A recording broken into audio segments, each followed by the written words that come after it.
le projet d'ordre du jour. Comme vous l'avez reçu, il est présenté ainsi qu'il suit. Point 1, présentation du bilan d'activité 2024. Partage du rapport de présentation du budget. Point 3, examen et vote du budget 2025. Et ensuite, en 4, nous avons inscrit des questions diverses, essentiellement pour s'accorder avec la présence de monsieur le secrétaire exécutif du PNDL, qui nous a fait l'honneur de sa visite et de sa haute présence, je dirais. On aura l'occasion donc de lui donner la parole pour un mot. Mesdames, Messieurs les administrateurs, présidents de conseil départemental et maires, ou leurs représentants, en ce début d'année, il me plaît à l'entame de notre session de présenter à vous tous, ici présents, nos vœux les plus chaleureux de bonne et heureuse année 2025. Que cette année soit pour vous tous un temps de succès, de réussite et de grande joie dans vos familles et aussi dans vos milieux professionnels. En votre nom, chers administrateurs et exécutifs territoriaux, je voudrais aussi solennellement souhaiter à toute la population de Tambacounda que 2025 soit une année de paix et de grande abondance. Vous me permettrez aussi de dire un mot de bienvenue à Madame le gouverneur, à qui je souhaite par la même occasion un séjour couronné de succès dans notre région. Je voudrais aussi exprimer notre gratitude à Monsieur le secrétaire exécutif du PNDL pour sa présence qui témoigne de son engagement et de sa volonté à accompagner les collectivités territoriales de la région. Je pense que toute la brochette est là aujourd'hui. Le PNDL s'est affirmé depuis des années comme le plus grand soutien des collectivités territoriales. Et votre présence ici nous autorise à penser, Monsieur le secrétaire exécutif, que nous bénéficierons encore plus de votre expérience et de votre appui. Surtout de votre expertise aussi. Messieurs les présidents du conseil départemental, messieurs les maires, le CA de l'ARD, en raison de ses tâches statutaires, est l'instance la plus appropriée pour porter le développement de la région de Tambacounda.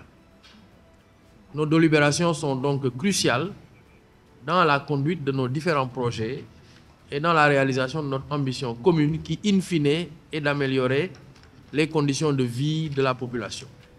Qui plus est, quand il s'agit de voter le budget, instrument essentiel au bon fonctionnement de la structure. Je souhaite donc que nos travaux soient empreints de cordialité et de sérénité, comme ça a toujours été du reste le cas. Donc je veux ouvrir le point 1 et donner la parole à Monsieur le directeur de l'ARD par intérim pour la présentation du bilan d'activité 2024. Et peut-être enchaîner sur le point 2, comme ça on fera un seul débat. Enchaîner sur le point 2 en partageant également le rapport de présentation du budget, afin qu'on puisse, sur la base de ces deux documents présentés, procéder au troisième point, c'est l'examen et le vote du budget. Donc nous ferons 3 points en même temps, c'est-à-dire nous ferons le débat général, nous écouterons les présentations, nous ferons le débat général, et en même temps, on examinera et on votera en même temps, histoire de pouvoir passer après à l'autre point, les questions diverses. Si cela effectivement, rencontre votre agrément avec la permission toujours de Madame le gouverneur.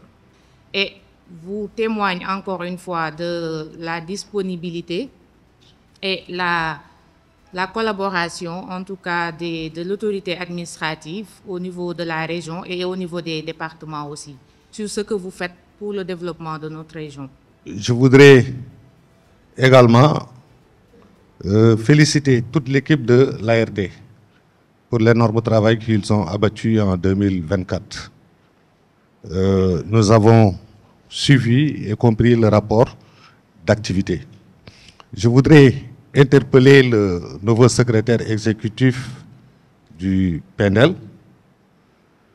Vous avez trouvé beaucoup de dossiers qui traînent dans la région de Tambacounda. Nous avons espoir quand même que sous votre magistère, la situation va changer et qu'on va respecter l'équité. Aujourd'hui, il doit y avoir une discrimination positive pour la région de Tambacounda. Je vais un cri de cœur adressé à monsieur le chef exécutif du PNDL, monsieur le directeur commune Boucoulor, du département de Goudiri. Depuis bien que communalisation intégrée bu ñëw na bañ def ko commune ba léegi commune bu Kulor musta bénéficier financement PNDL ci loolu nag mbaam gàtt na mais ci jur gi la bokk ñu ngi lay ñaan daal ci 2025 bii nga bàyyi ci xel commune bu Kulor loolu laa lay ñaan wasalaam. Monsieur le secrétaire exécutif, moi qui vous parle, j'ai signé un financement, une convention de financement de 20 millions. Depuis 2023, j'ai versé la contrepartie. Et je risque de perdre ma sage-femme parce qu'elle ne loge pas dans le poste.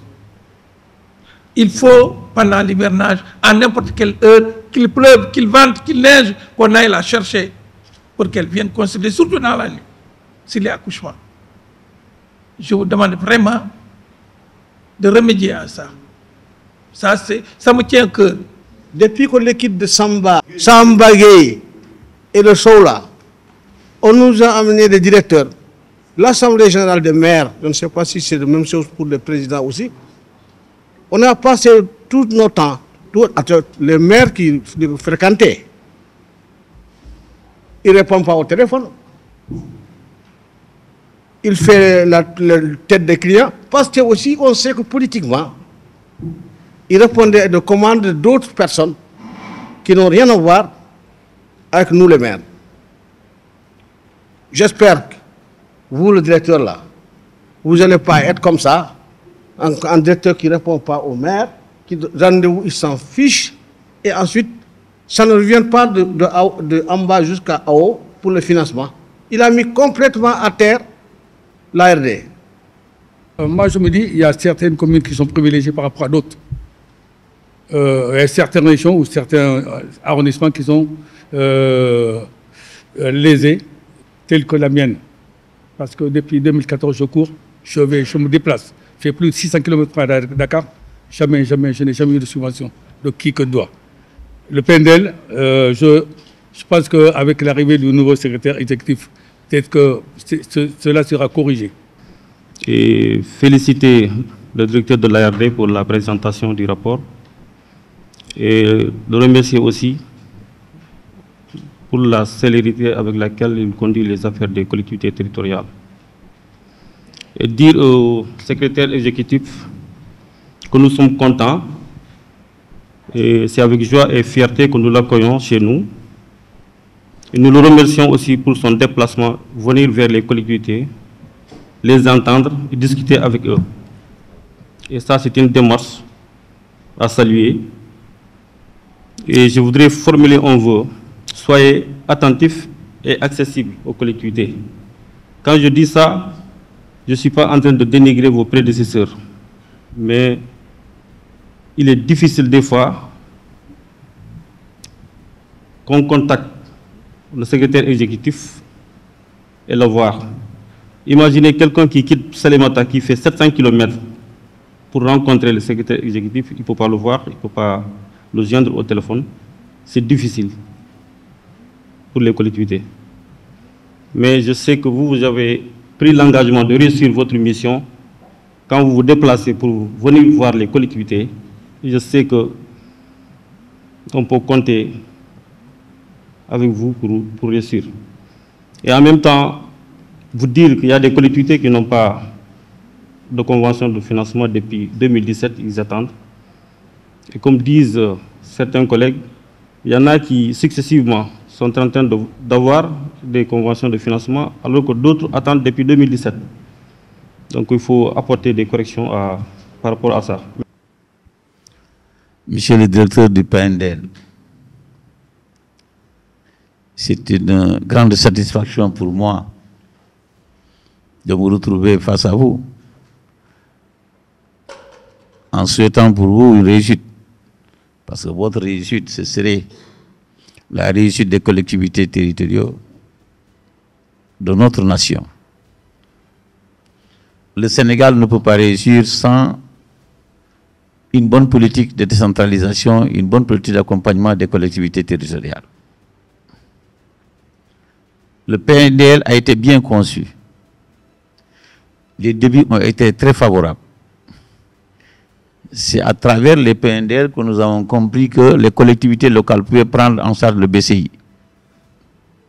rapidement si les ministères s'est déchargé. Sur les collectivités territoriales, nous pouvons construire les salles de classe, les dispensaires, les hôpitaux, les forages, plus rapidement que le sommet. Et les résultats sont là palpants. Nous avons vu des routes de plus de 3 milliards, des pistes qui ont été faites par les communes et le PNDL. Nous avons vu des mini-forages, des forages. Nous avons vu des bergeries. Et beaucoup de choses ont été faites rapidement, sans retard, avec le PNDL. Donc je pourrais dire que c'est un bras technique valable. Vous avez la confiance de vous confier un bras technique qui doit accompagner le ministre à développer. L'ADL, tout ça, c'est derrière le PNDL. Parce que les preuves, le PNDL nous a démontré.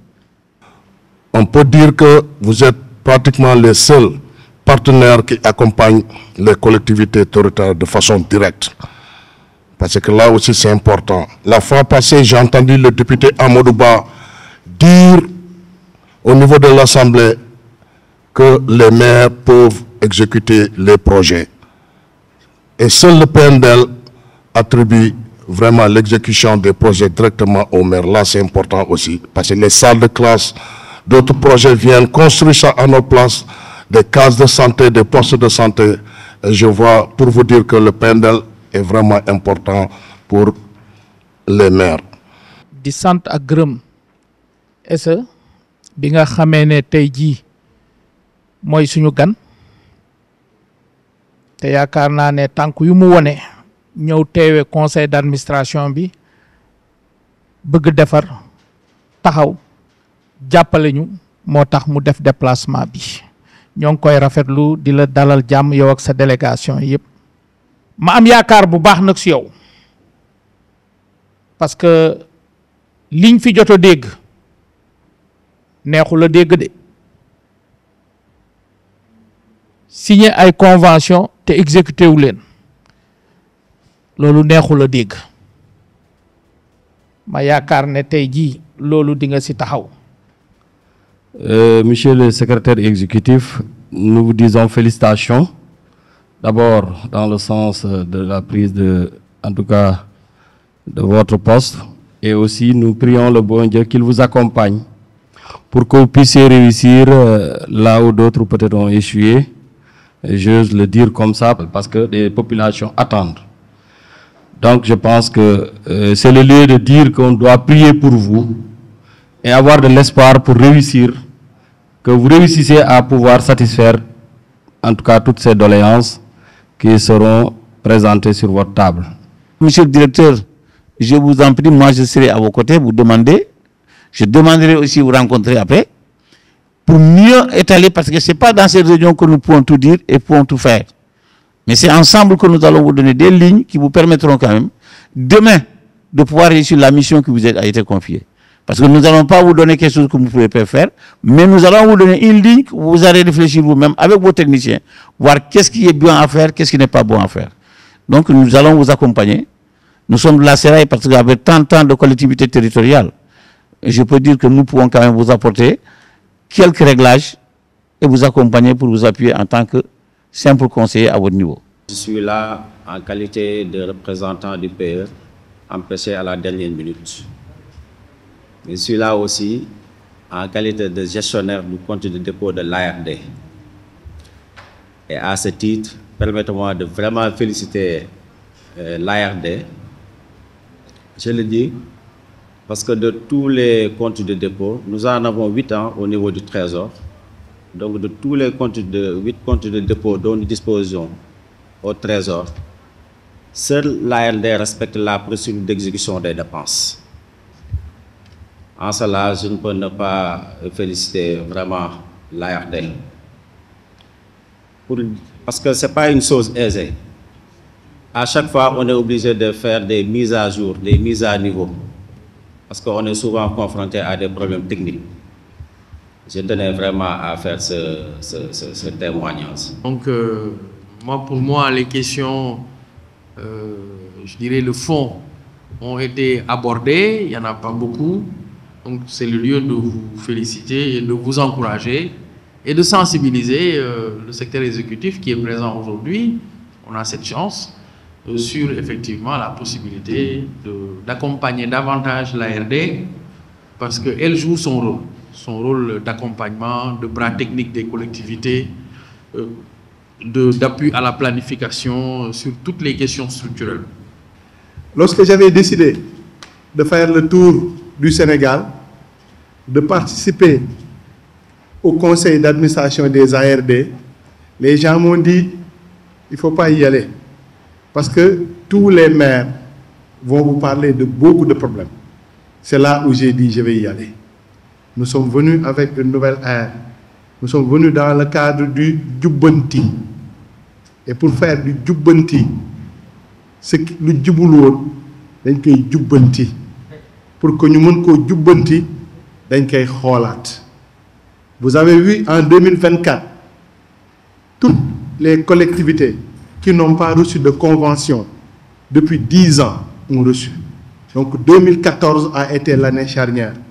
Donc toutes les communes qui, avant 2014, n'ont pas reçu, ont été consultées et ils vont recevoir une convention. Nous n'allons pas signer de convention si nous n'avons pas de budget.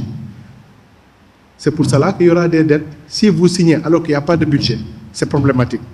Nous avions reçu en novembre 2024 1,6 milliard de francs CFA. Toutes les communes à qui nous avons dit qu'ils ont une convention en 2024, l'argent a déjà été viré au niveau du Trésor et c'est le Trésor qui est en train de faire sa paperasse. Depuis que je suis là ce matin, mon téléphone ne fait que sonner et ce sont les maires qui m'appellent. Ces maires-là vont dire qu'ils ne décrochent pas son téléphone. Alors que ce matin, je suis là avec vous. Est-ce que je dois être avec vous et prendre mon téléphone? Ça posera problème. J'ai décidé, à partir du mercredi jusqu'au samedi, de sortir de Dakar pour aller faire les fins fonds du Sénégal. Donc, je serai à Dakar que le lundi et le mardi. Le lundi, toute la journée, j'ai une réunion de coordination avec le ministre. Le mardi, j'ai une réunion de coordination avec mes équipes. Si on ne dit pas la vérité avant, ça posera problème. C'est pour cela que j'ai voulu être très transparent avec vous. Les mercredis, jeudi et vendredi, je serai dans les régions, Inch'Allah, pour rencontrer les maires. Je pense qu'au bout de 6 mois, je vais faire le tour du Sénégal. Et en faisant le tour du Sénégal, nous sommes en train de répondre à une instruction du ministre Moussa Balla Fofana, qui, par le biais du Premier ministre Ousmane Sonko, nous a demandé de faire le tour du Sénégal, d'être à l'écoute de tous les maires du Sénégal. Le ministre m'a demandé de saluer tous les maires du Sénégal, de les remettre la main pour leur dire que nous sommes ouverts. Par le biais de notre bras technique qui est l'ARD, nous sommes ouverts. Et l'ARD le sait, nous sommes en train de travailler pour mettre en place des critères. On ne peut pas procéder à un développement sans au préalable déterminer des critères. Et ces critères-là seront basés sur les 5 accès. Parce qu'on ne peut pas développer un pays sans pour autant, au préalable, assurer aux populations qui sont dans ce pays-là les infrastructures minimales de base. Et ça, c'est important. Vous le savez tous, le budget que nous avons vient à 100% de l'État. C'est pour cela que nous sommes en train de développer des voies et moyens, des stratégies pour avoir des bailleurs. Et si les bailleurs sont là, si l'argent augmente, toutes les collectivités locales du Sénégal vont avoir une convention, vont avoir un accompagnement. Comme nous avons de tout, il faut que par at, nous jox ñi at bi, benen at bi ñu jox ñëlé, benen at bi ñu jox ñëlé pour que nous mëna daj. L'année 2024, 1,6 milliard. L'année 2025, on prévoit vers les 3 milliards. Ça ne peut pas résoudre les 601 collectivités leur demande. Donc comprenez-nous aussi. Balou, exceptionnellement, ne faisait pas partie de nos critères. La commune de Balou, je ne connais même pas le maire. Je ne l'ai jamais vu. Est-ce qu'on s'est une fois vu?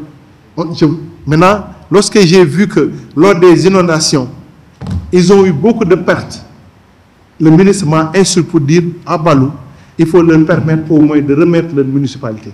C'est pour cela qu'ils ont été choisis. Le Djubal Djubanti, que nous sommes en train de prôner par le biais du président de la République, Michel Bassirou Diomaye Diakhar Faye, comment nous allons prendre en main les besoins des populations. Nous n'allons pas vous imposer, nous serons à votre écoute. Nous avons demandé à tous les directeurs d'ARD de faire de sorte que les conventions qu'on leur demandera de signer avec les collectivités, que ça sera des idées qui viendront essentiellement de ces collectivités.